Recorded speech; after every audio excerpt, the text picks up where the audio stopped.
So how did Lyft get here? And why are you still here as a driver when you're getting one ride and you've been online for 2 hours and 16 minutes, right? One ride, $12.37. And by the way, oh, that includes a that includes a 10% turbo of $1.12, right? On black category. Oh my God.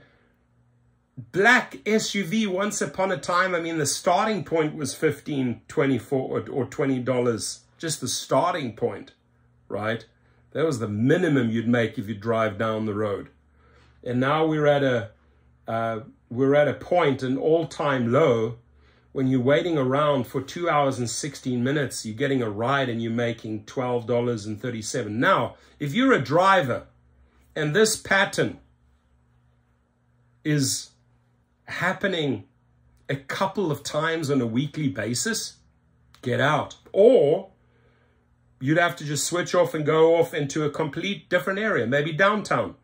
You know, maybe you're going to pick up way more trips. But if you're just sitting around at home or in a residential area starting your day and just hoping and praying that a fish will bite, and eventually they do bite 1 in 2 hours, and you're making a couple of dollars, that's not making money.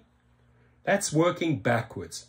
And I would argue Lyft got you to this point because once you go out and once you take advantage, like David Risher has, of riders, passengers to such a degree, right? I was at physical therapy yesterday for my broken leg, and I am listening. I'm listening to 2 female therapists having a conversation. Oh, I take Uber, I take Lyft. I wish I would have had the opportunity to film or record that conversation. And it all revolved around what they were willing to pay.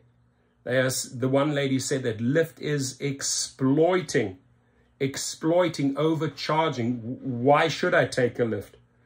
And, you know, she'll compare 2 or 3 apps, and then hopefully if something goes down, rates go down, she'll lock in a semi-decent amount.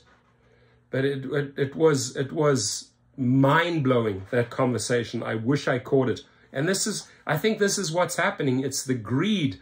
It's driving these riders away, right? They say, oh, customer obsession. You're not obsessing about customers if you're charging them double the amount that you did 1.5 years ago. I mean, you've literally doubled their rates. You think riders are stupid? No. So there's no riders circulating around, and there's no drivers circulating around in this particular area, right? Supply is not meeting demand. Demand is not meeting supply. Drivers are not there. Riders are not there. One's paying too much. One's receiving too little.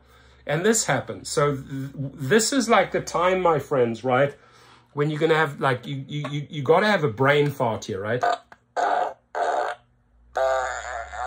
Right, I hope your brain farts and you say, it's time to pay attention here. What's happening? This is happening to me multiple times a week. I'm sitting around for hours. I'm not getting anything and I'm not making anything.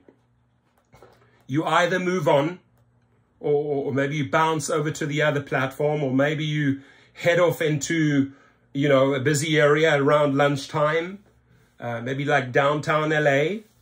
But this ain't money. This boils down to a complete waste of your time. Now, the question is, have you been seeing this pattern?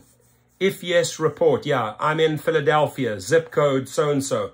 This is what's happening in this neighborhood. This is what's happening here. This is what. Now, this could also be, you know, a very dangerous neighborhood where a driver resides and just sitting at home waiting for his first trip. And the reason there really are no takings because no one's accepting it. And then something comes along and he or she accepts it. So there's many reasons why you're only getting one ride in 2 hours and 16 minutes. And, you know, for that one ride, I mean, come on, $11.25 plus a $1.12 turbo on black.